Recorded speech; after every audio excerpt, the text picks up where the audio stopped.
Good morning, students. Once again, I am with you, and the chapter that was continued is resources and development. Class 10th. The topic is from geography. You have already studied here in this topic the definition of resources, types of resources, but a diagram that you have seen in the last time, how the resources are classified, that you have to see on the basis of origin, that you have seen, then on the basis of exhaustibility. This is the classification of resources that we are seeing. So on the basis of origin that you have seen was mainly divided into biotic resources and abiotic resources. Biotic resources means human being, living stock, and flora and fauna, coal, petroleum, that may be considered as biotic resources as they are formed by decaying of forms. And abiotic is soil, rock, metals, wind, water. These are the abiotic resources. So last time I gave you the idea about the classification of resources on the basis of origin. In the same way, on the basis of exhaustibility, मतलब वो ख़त्म होते हैं या नहीं होते हैं, यह हमने देखा था. अगर उनकी यूज़ और उनके ख़त्म होने के आधार पर जो क्लासिफिकेशन था, that was renewable resources and non renewable resources. Renewable मतलब वो वापस से ख़त्म होने के बाद तुरंत वापस से नए बन जाते हैं, वो रिन्यूएबल रिसोर्सेज हुए. और नॉन रिन्यूएबल मतलब उनको दोबारा हम उसी समय हम या कुछ ही समय बाद उनको हम वापस से प्राप्त नहीं कर सकते. रिन्यूएबल में आप देखते हैं कि sun energy, wind energy, forest, wildlife, these are renewable. After a certain period of time these are renewed. Okay, so flow of continuous resources, that is sub classification of renewable can be done. Flow of continuous resources means that is running water, solar energy, wind, tides, etc. These are the resources renewed after a particular time. मतलब अगर हम इसको देखें कि Tide किस तरह से होता है, तो 12 घंटे में टाइड्स वापस से आते हैं, फिर लो टाइड और हाई टाइड आते हैं. उसी तरीके से सन जो एनर्जी रहती है वो हमें थोड़े ही समय बाद हमें प्राप्त हो जाती है. एक दिन जैसे ही गुजरता है, रात गुजरती है, दूसरे दिन सवेरे सन हमें वापस से प्राप्त हो जाता है, वही एनर्जी हम वापस प्राप्त कर सकते हैं. विंड एनर्जी कंटिन्यू है. तो आपने देखा इसके अंदर कि ये फ्लो ऑफ कंटिन्यूस रिसोर्सेस हैं. फिर बायोलॉजिकल रिसोर्सेस आते हैं दूसरे. बायोलॉजिकल रिसोर्सेस के अंदर नेचुरल वेजिटेशन, वाइल्ड लाइफ, ये इसके अंदर आ जाती हैं. तो आपने रिन्यूएबल रिसोर्सेज को दो भागों में बांटा, that is flow of continuous resources and biological resources. Non renewable resources are those resources which can not be renewed. For example, mineral, gold, silver, iron, if these are utilized, then it is not possible to renew them instantly. Or after a certain period of time, it takes millions of years to form these. So these are the non-renewable resources. Non-renewable resources, I told you, these are further classified into recyclable matter, recyclable and non-recyclable. Recyclable you can consider here the metals. Iron scrap is recycled to again fresh iron. आप जानते हैं लोहे का जो खराब लोहा रहता है उसको वापस से मेल्ट करके फिर से प्राप्त किया जा सकता है. Second thing, plastic. Plastic is also recyclable, that we are recycling it and we are getting it again to use it. Non recyclable, these are the fossil fuel, coal, etcetera. These are the resources come under this category. Once you are burning them, it is not possible to get them back. ये भी हो गया आपका non renewable resources. On the basis of ownership, पिछली बार मैंने आपको ये भी बताया था. On the basis of ownership, individual resources means these resources belong to a particular person. Plantation, pasture land, farm land, water in well, ponds etcetera. आप जानते हैं खेत के अंदर जो प्लांटेशन लगा हुआ है वो किसी व्यक्ति का हो सकता है. चारागाह जो होते हैं, पास्चर लैंड, वो भी किसी व्यक्ति के हो सकते हैं. खेत किसानों के अपने खेत होते हैं, कुएं वगैरह होता है, ये सब एक इंडिविजुअल को बिलोंग करता है, इसलिए इसको बोला गया इंडिविजुअल रिसोर्सेस. इसके अलावा आप देखते हैं कि कई चीज़ें जो किसी ने इंडस्ट्री वगैरह लगाया है वो भी उसका खुद का रिसोर्सेस है, ठीक है।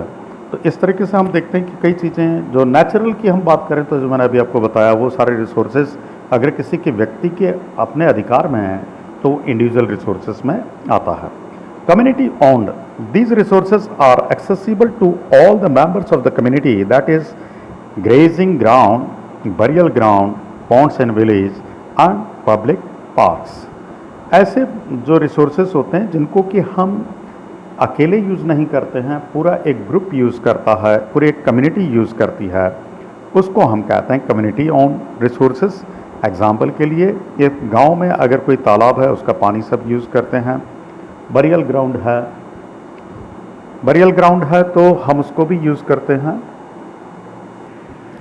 तो हमने इसमें देखा कि जो कम्युनिटी ओन रिसोर्सेज होते हैं, बरियल ग्राउंड का मतलब ये था कि जो शमशान घाट रहता है उस पर सभी लोग आते हैं, वहाँ पर उसको कम्युनिटी मतलब एक पूरे शहर के लोग उसको यूज़ करते हैं।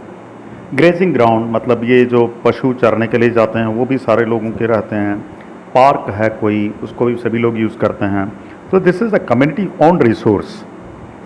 Now the national resources means उस पर पूरे राष्ट्र का हक होता है, सेंट्रल गवर्नमेंट का हक होता है और वो उन्हीं का राइट होता है। These resources are under the control of nation or the country. Examples I can give you: canal, coal mines, territorial sea, and railway, Air India, airlines. These are some resources that we are using, but these are in the hands of nation, central government, only the country. A particular person or a particular community is not handling them. उनको केवल देश की बड़ी सरकार जो केंद्र में रहती है वही हैंडल करती है। और उसके एग्जाम्पल मैंने आपको बताया कि जो हमारे आसपास का समुद्र है वो टेरिटोरियल सी, और कैनाल्स, कोल माइंस, ठीक है, और कई बड़े बड़े उपक्रम होते हैं फैक्ट्रीज वगैरह के, वो भी सरकारी होते हैं तो वो भी उसके अंदर होते हैं। इसके अंदर ये भी आ सकता है कि जैसे सेंट्रल स्कूल्स वगैरह रहते हैं, ये भी उसके नेशनल रिसोर्सेज के अंदर आते हैं क्योंकि इनको सेंट्रल गवर्नमेंट हैंडल करती है। Then international resources, this resources are owned and regulated by international instruction, that is open sea used for peaceful navigation, open sky for flight, movement etcetera. The oceanic resources beyond 200 nautical miles of exclusive economic zone belonging to open sea. International resources में क्या क्या चीज़ें आती हैं? एक तो open सी मतलब समुद्र के आसपास का जो 200 नाटिकल माइल्स के दूरी का जो हिस्सा रहता है वो नेविगेशन के लिए, आने जाने के लिए यूज़ किया जाता है सबके द्वारा। तो ये एक ओपन सी का ये इंटरनेशनल रिसोर्स हुआ। और मिनरल्स वगैरह सी के अंदर से निकाले जाते हैं 200 नॉटिकल माइल्स के बियॉन्ड, मतलब किसी देश की सीमा से, समुद्री सीमा से 200 नॉटिकल माइल समुद्र के अंदर जो समुद्र का हिस्सा होगा वो इंटरनेशनल होगा, उसमें से कोई भी व्यक्ति कुछ भी उपयोग कर सकता है। Open sky for flight movement, देशों के उसके बाहर का जो ओपन स्काई होता है, जो समुद्र के ऊपर है वो स्काई जो ओपन स्काई कहलाएगा। 200 नॉटिकल माइल मतलब किसी देश की सीमा उस पर नहीं लगती है तो फिर वो ओपन स्काई कहलाता है, और ये भी नेविगेशन फ्लाइट्स के लिए यूज़ किया जाता है। तो आपने देखा कि इंटरनेशनल रिसोर्सेज क्या होते हैं तो ये आपने इसमें समझा। Now the today's topic that I want to start is on the basis of status of development. Development के स्टेटस के आधार पर क्या होता है, अब हम आज का टॉपिक शुरुआत कर रहे हैं। That was the recapitulation of the last topic.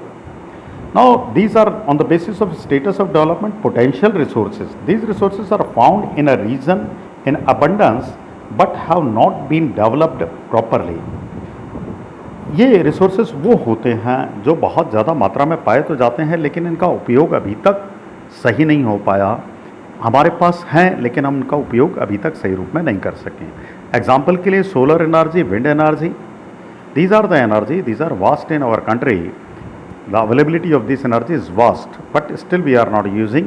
Example Gujarat and Rajasthan, these are the states where the solar energy and this wind energy can be utilized. Similarly, tidal waves in coastal region, for example, Tamil Nadu, Kerala, these are the coastal states, and the tidal waves can be used, but these are still not in use for our purpose. So these are the potential resources, वो resources जो कि हम पूरी तरह से अब हमारे पास available तो हैं लेकिन हम उनको उपयोग नहीं कर पाए हैं.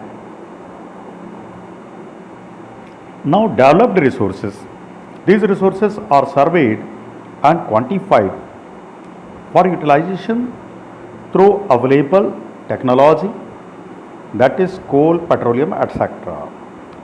वो रिसोर्सेज जिनका सर्वे हो चुका रहता है और पता रहता है कि इतनी इतनी मात्रा में हमारे पास ये हैं, और उनका यूटिलाइजेशन अपनी टेक्नोलॉजी के आधार पर हम करते हैं. Availability of technology and level of accessibility decides the quality of developed resource. ये जो डेवलप्ड रिसोर्स को हम डेवलप्ड रिसोर्स इसीलिए बोल सकेंगे जब हम उसका पूरा उपयोग अपनी टेक्नोलॉजी से कर पाएँ. तो वो जो हिस्से इन्हीं मिनरल्स के और कोल, पेट्रोलियम एक्सेट्रा, ये सब जो हैं, अगर हम इनका पूरा उपयोग कर पाते हैं जिन रिसोर्सेज का, वो रिसोर्सेज डेवलप्ड रिसोर्सेज में आते हैं. The next is stock. Stock मतलब क्या होता है? हमारे पास किसी चीज़ का कितना संग्रहण है, हमने कितना चीज़ इकट्ठा करके रखा है. These resources have the potential to satisfy human need and require technical knowledge to use them in is not developed, that is hydrogen and oxygen in water can be a rich source of energy, but technical know-how for this purpose is not available. Stock का मतलब ये है कि हमारे पास ये resources बहुत अच्छी मात्रा में हैं लेकिन हमारे पास इनकी टेक्नोलॉजी नहीं है कि हम उनको उपयोग कर सकें. एग्जाम्पल, वाटर के अंदर हाइड्रोजन और ऑक्सीजन होती हैं और जो वाटर हमारे पास बहुत प्लेंटी मात्रा में है लेकिन हम उसको उपयोग नहीं कर पाते हैं, उस ऑक्सीजन और हाइड्रोजन का उपयोग नहीं कर पाते हैं. तो ऐसी चीज़ जहाँ पर हमारे पास रिसोर्स तो है लेकिन टेक्निकल नो हाउ मतलब टेक्नोलॉजी नहीं है कि हम उसका पूरा उपयोग कर सकें, वो आता है स्टॉक में. स्टॉक मतलब हमारे पास तो है लेकिन हम उसका यूज़ नहीं कर पाते. Now reserves, these are the specific stocks for which appropriate technology know-how is available. मैं आपको दिखा रहा हूं इसमें रिजर्व्स क्या हैं, आप देखिएगा.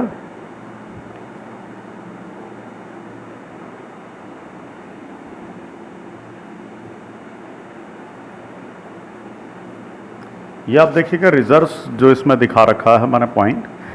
Reserves are available in plenty but the technology is available, but still we are not using them properly. Means their exploration is not started yet.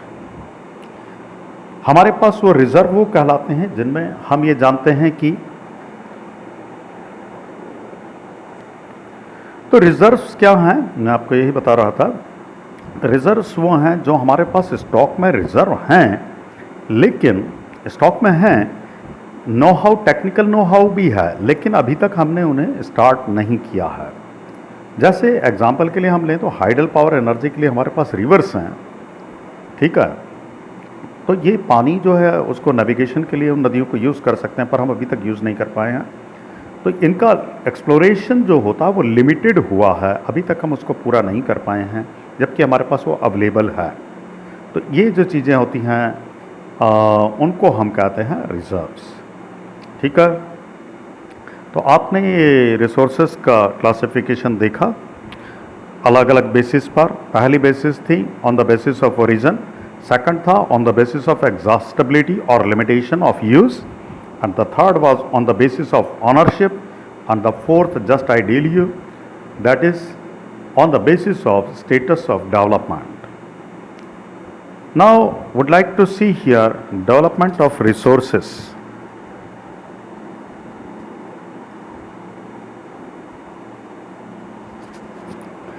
Development of resources, this title can be understood. Resources are actually the free gift of nature, but their overutilization has led to many problems resources हमारे लिए काम की चीज़ हैं और हम इनका utilisation करना चाहिए, करते हैं, but if we are using on a large scale then over utilization that we call, then a number of problems can arise. First thing, resources depletion of satisfying the greed of few individuals. कुछ लालची लोग ही होते हैं जो उसका बहुत ज़्यादा दोहन करते हैं और यूज़ करते हैं और उसका डिप्लेशन होने लग जाता है। फिर दूसरी बात है unequal resources distribution which created accumulation of resources in few hands.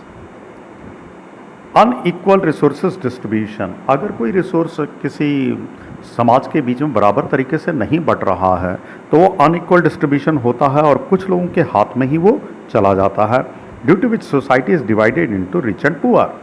You see that the industries are in the hands of few persons, means the whole economy of the country is in the hands of few persons, and that creates a trench between rich and poor. Two classes are generated, rich and poor. So you come to know about कि development of resources में क्या क्या दिक्कतें आ सकती हैं, कौन कौन सी problem आ सकती हैं। Global ecological crisis, global warming, ozone layer depletion, environmental pollution and land degradation. These are because of discriminate use of resources.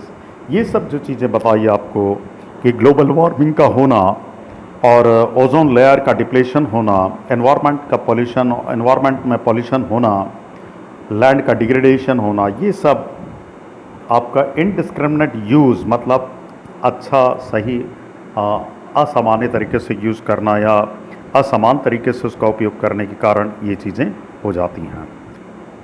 So you come to know about the development of resources. The next is sustainable development. Sustainable development क्या होता, that I am going to deal you. Sustainable development means the development should take place without damaging the environment. In other words, the present pace of development should not compromise with the needs of future generation. For resource planning should be done. Sustainable development means the development which is not affecting the natural condition or not affecting the society, not damaging the environment.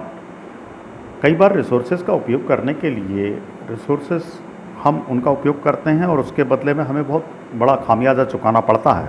कैसे? For example जो हम stones वगैरह निकालते हैं queries में से, उनकी जगह हम बड़े बड़े गड्ढे कर देते हैं, खोद देते हैं, मिट्टी या मुरम सड़क बनाने के लिए खोदते हैं, तो उसके अंदर भी हम बहुत ज़्यादा उनको काट देते हैं, पेड़ों को काट देते हैं, सड़क बनाने के लिए पेड़ों को काट देते हैं, तो इस तरह से एनवायरनमेंट का डिस्ट्रक्शन भी होता है।